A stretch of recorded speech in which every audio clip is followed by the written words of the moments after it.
Okay, ഈ comedy super നൈറ്റിലേക്ക് വരുമ്പോ comedy super നൈറ്റിൽ സുരാജേട്ടന്റെ ആങ്കർ ആയത് ഭയങ്കര രസമുള്ള ഒരു സാധനമായിരുന്നു. അതായത് സുരാജേട്ടന്റെ വേറെ ഒരു ഫേസ് നമ്മൾ യൂഷ്വലി കൊമേഡിയൻ ആയിട്ടും കണ്ടിട്ടുണ്ട്, സീരിയസ് റോൾസിലും കണ്ടിട്ടുണ്ട്. പക്ഷെ ആസ് എൻ ആങ്കർ വേറെ ഒരു ഫേസ് ആയിരുന്നു. ഈ സുരാജേട്ടൻ ആസ് എൻ ആങ്കർ വന്നത് ആരുടെ ഐഡിയ ആയിരുന്നു? ആങ്കറിങ് എന്ന് പറഞ്ഞാല് അതിനു മുമ്പ് ഒരു വേറെ സ്റ്റോറി ഉണ്ട്. ഞാൻ ഫ്ലോവേഴ്സിൽ ജോയിൻ ചെയ്യണ ഇടുമ്പോൾ മഴവിൽ മനോരമയിലായിരുന്നു ഒരു 3.5 ഇയേഴ്സ് അവിടെ വർക്ക് ചെയ്തിരുന്നു. അതിനുശേഷമാണ് ഞാൻ വരുന്നത്. അപ്പം ഞാൻ ആ സമയത്ത് ഞാൻ കോമഡി ഫെസ്റ്റിവലൊക്കെ ചെയ്തിരുന്നു. അപ്പോൾ ആ സമയത്ത് സുരാജേട്ടനായിട്ട് നല്ല അടുപ്പമുണ്ട്. ആ സമയത്ത് തന്നെ ഇതുപോലൊരു ഓണക്കാലം അടുപ്പിച്ച് വരുന്ന സമയത്ത് ഞാനതിനൊരു ആഗ്രഹം പറഞ്ഞു, ഒരു ബിയേഡ് ആഗ്രഹം എന്ന് വെച്ച് കഴിഞ്ഞാൽ പറഞ്ഞു വില്ലന്മാരും കോമഡിമാരും തമ്മിൽ ഏറ്റുമുട്ടുന്നു, ഏറ്റുമുട്ടിയാൽ എന്ത് സംഭവിക്കുമെന്ന് നമുക്ക് നോക്കാമെന്നൊക്കെ പറഞ്ഞൊരു എക്സ്പെരിമെന്റ് നടത്താണ്. അതിന്റെ ആങ്കറായിട്ടാണ് സുരാജേട്ടൻ വരികയാണ്. അത് എപ്പോഴും യൂട്യൂബിലൊക്കെ കിടപ്പുണ്ട്. അന്നൊന്നും അത്രയും സോഷ്യൽ മീഡിയ അത്ര സജീവമായിട്ടില്ല. ഷോ നടന്നു വില്ലന്മാരും കൊമേഡിയൻസും. കൊമേഡിയൻസ് അതങ്ങനെ അങ്ങനെ ഒരു കോൺസെപ്റ്റ് അങ്ങനെ ഉണ്ടായി. ആ സമയത്ത് വന്നു ഒരു 1 hour എപ്പിസോഡ് ചെയ്ത് ഭയങ്കര ആക്സെപ്റ്റൻസ് കിട്ടി. സുരാജേട്ടനൊക്കെ ആ സമയത്ത് അടുപ്പമുള്ളതുകൊണ്ട് സുരാജേട്ടൻ ആ സമയത്തൊക്കെ നാഷണൽ അവാർഡ് വാങ്ങിച്ച സമയമായിരുന്നു. ആ സമയത്ത് വന്ന് നമ്മൾ സംസാരിച്ചു. അങ്ങനെ ഒരു ഭാഗം അങ്ങനെ മാറി കിടപ്പുണ്ടായിരുന്നു. കണക്ഷൻ അങ്ങനെ കിടപ്പുണ്ടായിരുന്നു. അപ്പൊ സുരാജേട്ടനെ ഒരു അതിലേക്ക് സുരാജേട്ടൻ വേറെ ഷോസ് ഒന്നും ആങ്കർ ചെയ്തിട്ടില്ല ആ സമയത്തൊന്നും. പക്ഷെ എവിടേക്കോ പുള്ളി അങ്ങനെ ചെയ്ത് കാണണോ കണ്ടോ ചെയ്തിട്ടുണ്ടോന്ന് എനിക്കറിയില്ല. ബട്ട് എന്റെ അറിവില്ല, അന്നാണ് അദ്ദേഹം ആദ്യമായിട്ട്. അപ്പൊ അത് എന്റെ ഒരു മനസ്സിൽ കിടപ്പുണ്ടായിരുന്നു. ഇപ്പൊ ഫ്ലവേഴ്സ് തുടങ്ങിയപ്പോ ഞാൻ ഇങ്ങനെ വന്നപ്പോ ഇങ്ങനെ സജഷൻ വെക്കുന്നു. അപ്പൊ എന്റെ ഹെഡ്സ് എല്ലാം പറയുന്നു ഓക്കെ നമുക്ക് ഇതാവും. എങ്ങനെയാ വേണ്ടതെന്നും എങ്ങനെ വരികയെന്നൊന്നും എനിക്കറിയില്ല. ബട്ട് എനിക്കൊന്ന് മേക്ക് ചെയ്ത് വേറൊരു മേക്ക് ഓവറിൽ കൊണ്ടുവരുന്നുണ്ടായിരുന്നു. പിന്നെ സുരാജേട്ടനെ സമീപിച്ചു. അപ്പോൾ കൂടെ ഉണ്ടായിരുന്ന ഹെഡ്സ് എല്ലാം സപ്പോർട്ട് ചെയ്തു. അവർ പറഞ്ഞു നല്ല സജഷനാണ്, നമുക്ക് നോക്കാം എന്നൊക്കെ പറഞ്ഞ് അങ്ങനെ അപ്രോച്ച് ചെയ്തു.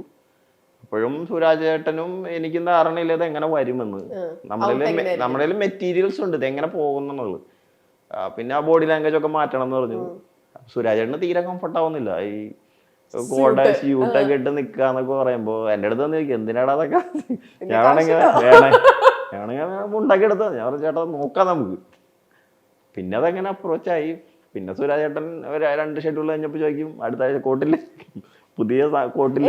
സുരാജേട്ടൻ ഇപ്പോഴത്തെ ഒരു ലുക്ക് ഉണ്ടല്ലോ, ആ ടോൺഡ് ആൻഡ് ട്രിം ആയിട്ട്, അതിന്റെ ഒരു സ്റ്റാർട്ടിങ് അവിടെ നിന്നായിരുന്നു എന്ന് തോന്നുന്നു. വെൽ ഡ്രസ്ഡ് ആയിട്ട് പെർഫെക്റ്റ് പക്ക ലുക്കില് അല്ലെ? അതിനുള്ളൊരു മോട്ടിവേഷൻ അവിടെ നിന്നായിരിക്കും. അന്ന് അത് കണ്ട് ഇഷ്ടപ്പെട്ടു. അല്ല, സുരാജേട്ടന് ആ സമയത്ത് അതൊക്കെ ഇടാൻ തുടങ്ങിയതിനു ശേഷം സുരാജേട്ടൻ ഭയങ്കര കോൺഫിഡന്റ് കൂടി കുറച്ചും കൂടെ. അപ്പൊ എന്റെ അടുത്ത് ചോദിക്കും അടച്ചുള്ളൂ എന്താ കോസ്റ്റ്യൂം. അപ്പൊ ഞാൻ വേറെ ആരെങ്കിലും റെഡിയാക്കി ആ ഒരു പാറ്റേൺ നമ്മളങ്ങനെ അപ്രോച്ച് ചെയ്യും. പിന്നെ പുതിയ ചാനലല്ലേ, പുതിയ ലുക്ക് ആൻഡ് ഫീൽ, പുതിയ കാര്യം നമ്മുടെ ഇൻഡസ്ട്രിയിൽ എല്ലാവരും ഉണ്ട്. ബട്ട് അവരെങ്ങനെ വേറെ രീതിയിൽ നമുക്ക് അണിയിച്ചൊരുക്കി ഇവിടെ കൊണ്ടുവരാം. അതായിരുന്നു അങ്ങനെയായിരുന്നു അതിന്റെ തുടക്കം. അത്യാവശ്യം അത് നല്ല രീതിയിൽ ഓടി. പക്ഷെ ഈ കാലഘട്ടത്തിലായിരുന്നെങ്കിൽ അത് കുറേ ഞാൻ അന്ന് ചെയ്ത എപ്പിസോഡിന്റെ ഒക്കെ ഇപ്പോഴും എനിക്ക് കട്ട് ചെയ്ത് പലരും അയച്ചു തരാറുണ്ട്. അതിലെ കുറെ സെഗ്മെന്റ്സുകൾ എല്ലാം ആ സമയത്ത് അത് ചെയ്തു. അന്ന് ഒരു സ്റ്റേറ്റ് അവാർഡും കിട്ടി. അതും ഭയങ്കര സർപ്രൈസിങ് ആയിരുന്നു. സാധാരണ കോമഡിക്കൊന്നും അങ്ങനെ ഒരുപാട് കിട്ടാറില്ല. അതും ഭയങ്കര സർപ്രൈസിങ് ആയിപ്പോയി. എന്തോ ദൈവാധീനം. അത് കിരീടത്തിലൊരു പൊന്തൂവലായിട്ട് അങ്ങനെ ഇരിക്കുകയാണ്. റിയാലിറ്റി ഷോസ് ആയിട്ടുള്ള എല്ലാത്തിലും ഈ പറഞ്ഞ പോലെ ഒരു പൊടിക്ക് ഡ്രമാറ്റിക് ആയിട്ടും വരാറുണ്ട് സാധനങ്ങൾ. അതായത് ഇപ്പം ഇവര് തമ്മിലുള്ള വഴക്കുകൾ ഉണ്ടായി. ഇപ്പൊ സ്റ്റാർ മാജിക്കിന്റെ കേസിൽ ഇവര് തമ്മിൽ എന്തെങ്കിലും ചെറിയ വഴക്കുണ്ടായ പോലും അവിടെ ബാക്ക്ഗ്രൗണ്ട് മ്യൂസിക് വന്ന് ഒരു പൊടിക്ക് ഇപ്പൊ അനുബ്രോ നേരെ സ്റ്റേജിലേക്ക് കയറി വരുന്നു, ഒരാളെ വിളിച്ചോണ്ട് വരുന്നു. ഇതൊക്കെ നമ്മൾ കാണലുണ്ട്. അപ്പൊ ഇത് ആളുകൾ ചോദിക്കോ ഇത് ഇത്രയും ഡ്രാമാറ്റിക് ആക്കേണ്ട ആവശ്യമുണ്ട്, നിങ്ങൾക്ക് നോർമലായിട്ട് അങ്ങ് പോയാൽ പോരെയെന്ന് ചോദിക്കോ? ഞങ്ങള് 1-2 പ്രാവശ്യം അതുപോലെ ചെയ്തപ്പോ വന്നിരുന്നു. പിന്നെ അതിനുശേഷം നമ്മളൊന്നും ചെയ്യാറില്ല. അങ്ങനെ കാര്യം ചെയ്തിട്ട് എന്തിനാ. പണ്ടൊക്കെ എന്ന് പറയുമ്പോ ഒരു ഫ്ലോറിൽ ഒരു പ്രശ്നം ഉണ്ടായെന്നൊക്കെ പറഞ്ഞാൽ എല്ലാവരും ഓടി ചെല്ലും. എന്തോ ഒരു ഈ അവസാനം ഞങ്ങളിപ്പോ ഒരു പ്രാങ്ക് ഫ്ലോറിൽ നടന്നു. ഞാൻ അറിയാതെ നടന്നൊരു പ്രാങ്ക് ആയി പോയത്. ഡയറക്ടർ അറിയാണ്ടൊക്കെ എടുക്കും. അത് അങ്ങനെ ഒരു സംഭവം നടന്നുപോയി. കാര്യം ഇപ്പൊ നോബിയും നമ്മുടെ ടീമും കൂടെ ഒരു ഗെയിമിന്റെ ഇടയിൽ വെച്ച് ചെറിയൊരു വാക്കേറ്റം സംഭവിച്ചു. പണ്ടൊക്കെ ഉണ്ടാവാറുണ്ടായിരുന്നു. പക്ഷെ നമ്മളതൊന്നും അങ്ങനെ എപ്പിസോഡിലൊന്നും വിടാറില്ല. ചോപ്പ് ചെയ്ത് ചിലപ്പോ നമ്മൾ അതിന്റെ മൂഡ് ചേഞ്ച് ആവണം. അപ്പൊ ഇവര് തമ്മിൽ ഇതിനു മുമ്പ് ഫ്ലോറിന്റെ പുറത്തും വെച്ച് ഇതുപോലെ പ്രശ്നം വന്നപ്പോ ഞാൻ ഇടപെട്ടു. അപ്പോൾ ഈ ഓഡിയൻസ് ഒക്കെ ഒന്ന് ഫോട്ടോ എടുക്കാൻ വരുമ്പോൾ ചിലവർ അങ്ങോട്ടും ഇങ്ങോട്ടൊക്കെ കളിയാക്കും. അപ്പോൾ നോബിയിൽ നിന്നപ്പോൾ ടീമിൻ്റെ അടുത്ത് എന്തോ പറഞ്ഞു, ടീമിന് ഇഷ്ടപ്പെട്ടില്ല അങ്ങനെയൊക്കെ പറഞ്ഞു.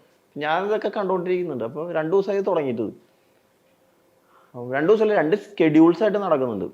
അപ്പോൾ ഇതെൻ്റെ മനസ്സിൽ കിടക്കുക. അപ്പോൾ ഞാൻ പറഞ്ഞതൊന്നും വേണ്ട, അത് പറഞ്ഞ് ക്ലിയർ ചെയ്യും. അപ്പോൾ ഞാൻ എൻ്റെ കൂടെയുള്ള കോർഡിനേറ്റേഴ്സിനൊക്കെ പറയുന്നുണ്ട് അത് അങ്ങനെ മാറ്റി നിർത്താം, അതൊന്നും വേണ്ട, നമുക്ക് അതിനുള്ള നമുക്ക് ജോലി ചെയ്യാം, നമുക്ക് തിരിച്ചു പോകാം, ബാക്കി കാര്യങ്ങളൊക്കെ നമുക്ക് പിന്നെ സെറ്റിൽ ചെയ്യാം.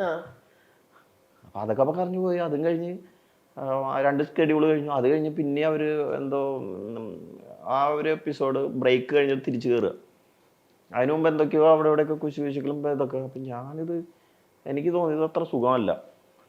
അപ്പോൾ ഒരു ഗെയിം കഴിഞ്ഞപ്പോൾ ഇവർ തമ്മിൽ 2 ടീമിലാണ്, അങ്ങോട്ടും ഇങ്ങോട്ടും ഒരു ചെറിയ ക്ലാഷായി. അപ്പം നോബി എപ്പോഴും പറയാറുണ്ട് എനിക്ക് ലിഗമെന്റ് പ്രോബ്ലമാണ്, അങ്ങനെ പ്രോബ്ലംസ് ഒക്കെ പറയും. അപ്പം ടീമെന്ന് പറഞ്ഞു ചേട്ടൻ അങ്ങനെ പറഞ്ഞുകൊണ്ടിരുന്നിട്ട് ഞങ്ങളെ കളിയാക്കണം എന്തിനാണ് അങ്ങനെയൊക്കെ ചോദിച്ചു. അപ്പം ഞാൻ നോക്കിയപ്പോൾ അപ്പം എന്നെ കണക്ട് ചെയ്യുന്നത് നേരത്തെ നടന്ന ഇൻസിഡൻസ് ആണ്. അപ്പം എൻ്റെ കൂടെയുള്ള റൈറ്റേഴ്സ് എല്ലാവരും പറയുന്നുണ്ട്, അഖില് മധുച്ചേട്ടൻ എന്ന് പറയുന്നത് അതത്ര ശരിയല്ല, നടപടി അത് ശരിയാവും തോന്നുന്നില്ല. ഞാൻ അങ്ങനെ കുറച്ച് നേരം നോക്കിയിരുന്നു. നമുക്കിത് ഇത് ലൈവ് ഒന്നും പോകല്ലേ, എവിടെ വേണം കട്ട് ചെയ്യാമല്ലോ. അപ്പം ഞാൻ വിചാരിച്ചു ആദ്യം ഇവരെന്നാ പറഞ്ഞു തീർക്കട്ടെ, എത്ര ദിവസമായി ഫ്ലോറിൽ. അപ്പം എനിക്കൊരു ചമ്മലുണ്ട്, നമ്മുടെ ആർട്ടിസ്റ്റ് തല്ലുകൊണ്ട് ഓഡിയൻസ് ഒന്ന് കണ്ടുകൊണ്ടിരിക്കണു, പിന്നെ ഗസ്റ്റ് ഉണ്ട് ബാല വന്നിരിക്കുന്നു. അപ്പം എനിക്കാ മോശം, അത് നമ്മളും അതിൽ ഇടപെടാത്തത്. അപ്പോൾ ആദ്യം അഖിലിറങ്ങിപ്പോയി. ഞാൻ പറഞ്ഞു അഖില പോയി നോക്കുന്നത്. അഖിലും അവിടെ പോയിട്ട് അഖിലും അവരടുത്ത് റേസ് ആവുക.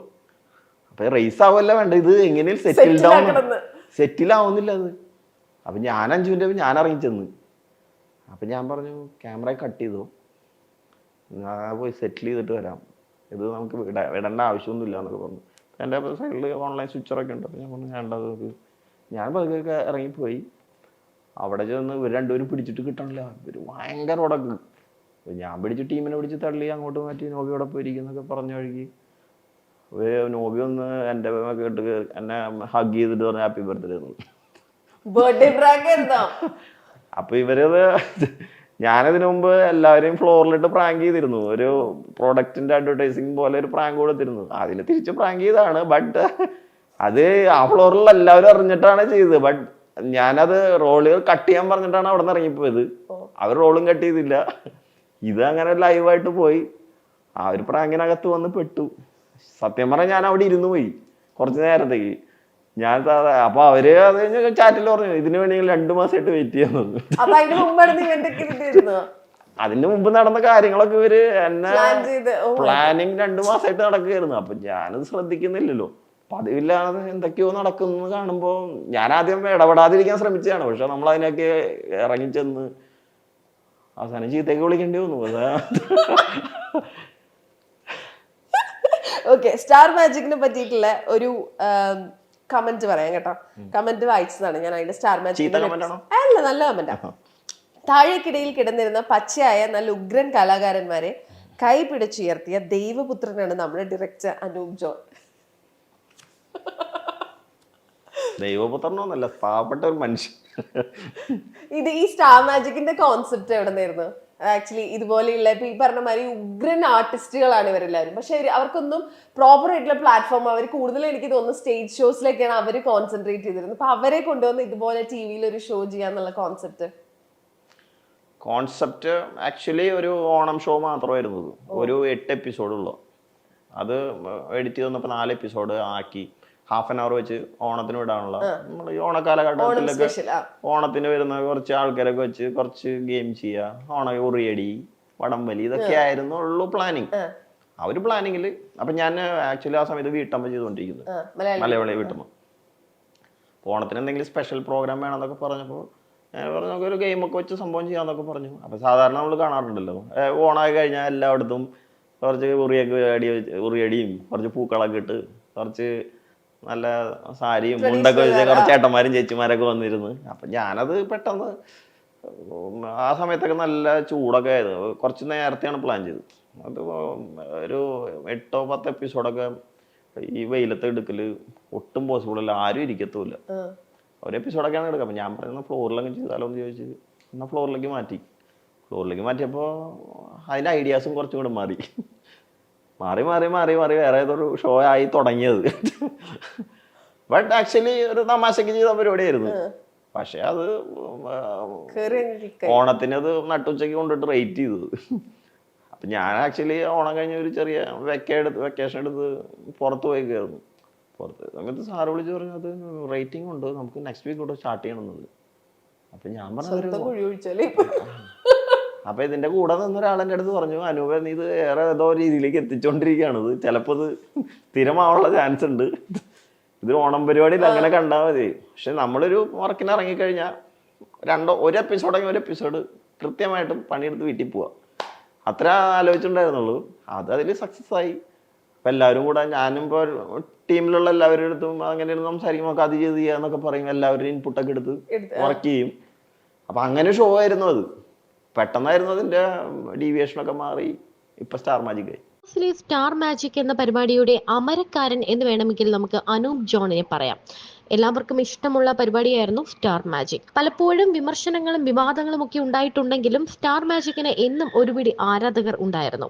ലക്ഷ്മി നക്ഷത്രയുടെ അവതരണവും ആ സ്ക്രീനിലെ ഓരോരുത്തരുടെയും പെർഫോമൻസും ഇന്നും മലയാളികൾ ഏറ്റെടുക്കുന്ന ഒന്ന് തന്നെയാണ്. എന്നാൽ സ്റ്റാർ മാജിക്കിനുള്ളിൽ ചില അറിയാക്കഥകളുമുണ്ട്. പലരെയും അവിടെ നിന്ന് പറഞ്ഞു വിട്ടിട്ടുണ്ട്, പലരോടും അടുപ്പങ്ങൾ ഉണ്ടായിട്ടുണ്ട്, പല രഹസ്യങ്ങളും സ്റ്റാർ മാജിക്കിനുള്ളിൽ തന്നെ വന്നിട്ടുണ്ട്. അതിനെക്കുറിച്ച് പറയുകയാണ് സ്റ്റാർ മാജിക്കിന്റെ അമരക്കാരൻ അനൂപ് ജോൺ.